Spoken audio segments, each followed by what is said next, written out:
बस करो भाभी, मैंने आपके बाप की नौकरी समझ नहीं रहा। तुम्हारी हिम्मत कैसे है मेरे बाप पे जाने की? और आप कौन होती है मुझ पे हाथ उठाने वाली? हाँ, मैं तुम्हारी जेठानी हूँ, ये मत भूलना। और तुम यहाँ की छोटी बहू हो, अपनी औकात में रहो, समझ में आई बात? क्या आप भी इस घर की बहू हो और मैं भी इस घर की बहू हूँ। और वैसे भी मैंने कभी ये सब काम नहीं किया है, तो मैं कभी नहीं करूंगी। समझ में आई आपकी बात?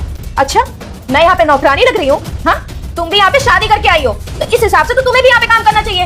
मैं नौकरानी थोड़ी ना हूँ। तुम्हारी बातों से लग रहा है कि तुम्हें संस्कार नाम की कोई चीज नहीं दी गई है। तुम्हारे माँ बाप ने तुम्हें कुछ नहीं सिखाया कि कैसे बात करते हैं। ओ, बस करिए आप दोनों, बहुत बदतमीजी कर लिया आप दोनों ने एक दूसरे से। हर्षिता अंदर जाओ।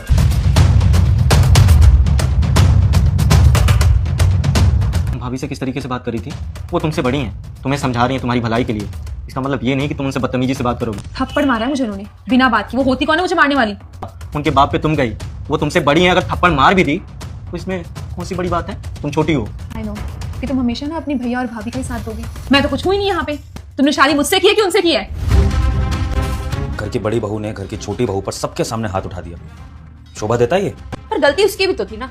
आपने अपने आंखों से देखा है वो किस तरीके से मुझसे बात कर रही थी। फिर आज घर के बड़े हम हैं, मेरे भाई के लिए हम ही उसके माँ बाप हैं, तो फिर हम ऐसे कैसे रिएक्ट कर सकते हैं?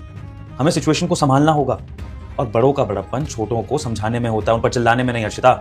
लेकिन बड़ों की इज्जत तभी होती है जब छोटों से वो प्यार से बात करते हैं, उनको हर एक चीज समझाते हैं। तब छोटों के मन में ये बात आती है कि हमारे बड़े हमारी इज्जत करते हैं, और फिर वो भी बदले में डबल इज्जत देते हैं। जब से भाभी इस घर में आई ना, उन्होंने मम्मी पापा के ना होने का कभी एहसास नहीं दिलाया।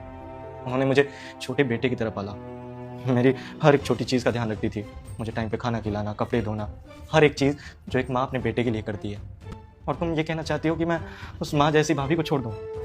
मैम सॉरी, मैंने गुस्से में आके बहुत ज़्यादा ही बोल दिया। मुझे समझ नहीं आया कि मैंने क्या बोल दिया। गलती मेरी भी थी, मुझे भी भाभी से ऐसी बात नहीं करनी चाहिए थी।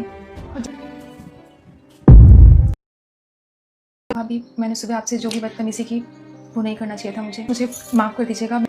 प्लीज मुझे भी माफ कर दो। मैं बड़ी हूँ पर इतनी भी बड़ी नहीं हूँ कि अपनी देवरानी पे ही हाथ उठा दो।